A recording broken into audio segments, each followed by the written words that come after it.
Hello everyone, good afternoon. তো এই যে এখন বাজে এই 3:20 মতো। তো এবার আমরা লাঞ্চ করব। তো চলো একবার তোমাদের দেখিয়ে দিই যে আজকে কি কি রান্না করেছি।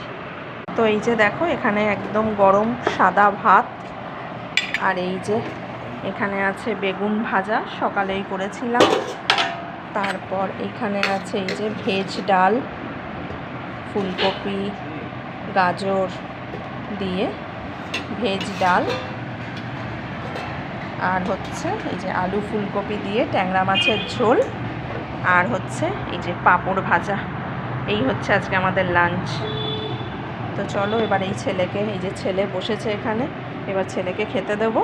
এই যে ছেলেকে খেতে দিয়ে দিয়েছি ডাল পাঁপড় ভাজা, ও বেগুন ভাজা খায় না, খাবে না। আর এই যে আমারটাও আমি নিয়ে বসে গেছি, ডাল পাঁপড় ভাজা বেগুন ভাজা, ছেলে তো খাবে না। তো চলো এবার লাঞ্চটা সেরে নিই, আবার পরে আসবো। টাটা।